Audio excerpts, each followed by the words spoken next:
Hello and welcome to the Week in the Maghreb, the show that brings you all the latest from North Africa. I'm Annelise Borges. Coming up, the Islamist Ennahda party held its Congress in Tunisia this week. This is the first time party members got the chance to organize a public meeting. On the agenda, less religion, more economic talks. In Libya, the country's first free election in decades saw a liberal coalition beat Islamist parties. But is it enough to bring a return of stability and peace? Tour operators and tourists seem to think so, saying it's already safe to travel there. And in Morocco, where street vendors appear to be getting more leeway from authorities, all because of a single symbolic act from a peddler in Tunisia that sparked the entire Arab Spring. But first, Islamist Ennahda party held its Congress in Tunis last week. The movement was banned under deposed former President Ben Ali, and many Tunisians harbor concern over where its Islamist roots might take them after it got into power last year. However, after 8 months as part of the ruling coalition in Tunisia, it's not Ennahda's religious aspects that are stirring controversy, but its economic policies. Tunisia's Islamists have good cause for happiness. They've been able to turn out publicly for the end of the Ennahda Party Congress. It was previously banned for 20 years. After 5 days of vigorous debate between new members and the old guard, conservatives and liberals, the party's moderate leader was re-elected with 73% of the vote. Since the 19th century, our Tunisian society has dreamed of a rebirth.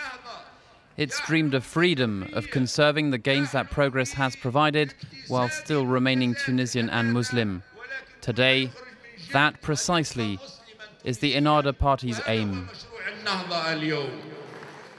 It's a victory for the Islamist Ennahda's moderate wing. However, after 8 months in power, for many Tunisians, the party's religious roots slip into the background when compared to its economic policies. You can't talk about an Ennahda government. There's a coalition. It's leftist allies. They haven't let it do its job. Hamdi and Monzer run shops in one of Tunis's markets. They both voted for Ennahda in last year's election. Today, one is disillusioned, while the other still wants to believe. So how much were you making before the revolution? Before, we're still in it. Everywhere there are revolutions, there's an economic crisis, it's normal. Ennahda's not going to get things moving in a single day. The Islamist party isn't working alone. Its left-wing allies have hit the brakes. You just need a little patience, the future will be okay. Hamdi's patience, it seems, is fast running out. He's seen half his turnover evaporate since the revolution began. Ennahda hasn't taken a single step to get the Tunisian economy going again. It's the opposite. The economy isn't moving forward today, it's moving back. I won't vote for Ennahda a second time. I'd rather abstain. Tunisia's finally begun to emerge from last year's recession, but the government struggled hard to cope with its aftermath. Spiralling unemployment that's still hitting up to 20% of working-age Tunisians. Tunisian President Moncef Marzouki was in France this week for his first official visit. Marzouki met with French President François Hollande and addressed the French Parliament, the first foreign leader to do so in 6 years. The visit was aimed at rebuilding close links between the two countries that were strained during the revolution. Marzouki also sought to ease concerns about religious hardliners in Tunisia, saying that the country has not fallen into the hands of Islamists, but is on the path to democracy. A standing ovation for Tunisian President Moncef Marzouki, who spoke at the French National Assembly, France's lower house of parliament.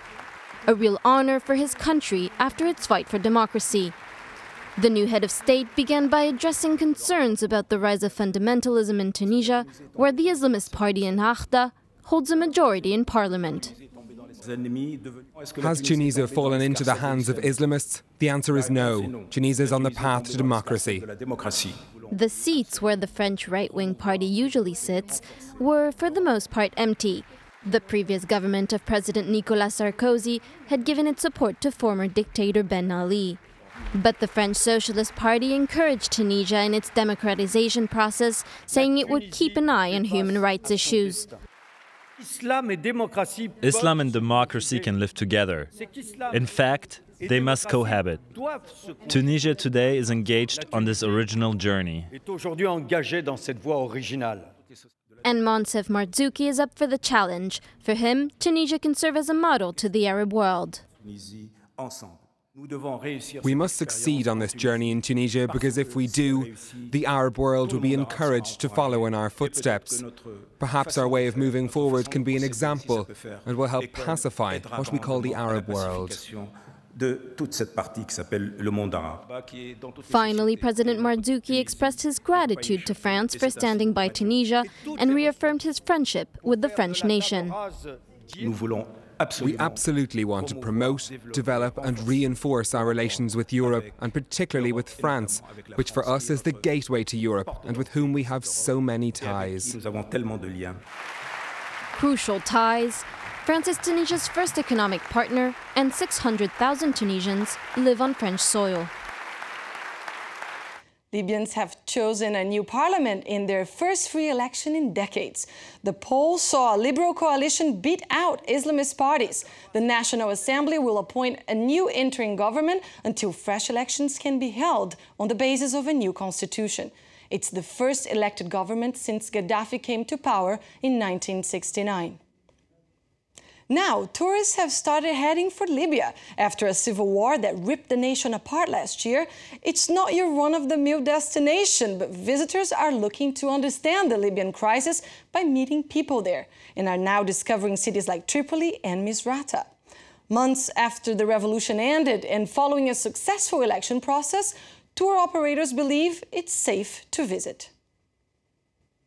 Traditional tour guides would say that these ancient Roman sites are Libya's best attractions. Yet that's not necessarily what Libya's new tourists come to see. The ruins these Americans, British and Australians came for are no more than 1 year old. They're the remains of Libya's revolution. Torn up buildings and weapons of all kinds. Some gathered in this museum in Misrata. Most of the tourists are used to this kind of trip. At 83, this retired American has just visited Iraq and Afghanistan. I've seen military stuff, good, old, new, big, bad. That's not a big thing. But the passion of the guy who was at the museum, who ran it, the passion of the people who are going through it, that interests me. These tourists say they're not obsessed by war, but are genuinely passionate about history. Alex studies political science in the U.S. He wanted to understand the Libyan crisis by meeting people in the country. This port, for example, is where weapons were delivered to Misrata. This trip is very unique in that respect. It's exciting, but it's not dangerous. It's a very unique experience that I can't find at university. But I think people have been quite honest with us, very honest. And I think it's partly because we're the first people to come here. The first people who aren't journalists, who aren't paid to come here. For 5,000 euros, these tourists are offered a 10-day trip across the country. They meet with NGOs, fighters, civil and military officials, like this leader of the Misrata brigades. We're in a city devastated by war. Many things are difficult to watch, so we also try to spend time with the regular residents and find interest in their day-to-day lives. We meet with families, see how they live. We talk with diplomats and politicians to get a full perspective of the situation. Although the tourists are not journalists, their pictures look something like a media report. And now to Morocco, where street vendors are practically part of the landscape. In an effort to support themselves, many people see no other option but to take to the street. They're not always popular, but given the fact he was one such street peddler in Tunisia, whose death sparked the entire Arab Spring, authorities now prefer to leave well alone. They're a common sight throughout Moroccan streets. Peddlers hawking their wares off blankets on the ground while keeping a weather eye out for the police.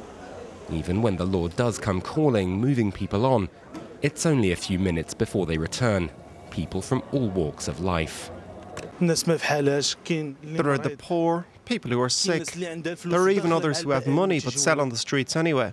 There are also people who have ideas but found out how much a shop costs.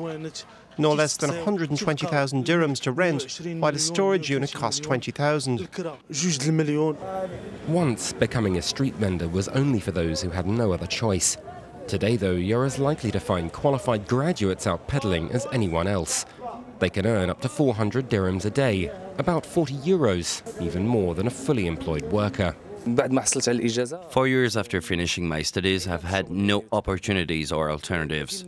I've found nothing else to do than be a street vendor. It's true that we have a few problems with the authorities and their abuse of power, and we know we're hurting shopkeepers, but I think it all comes down to a matter of organization.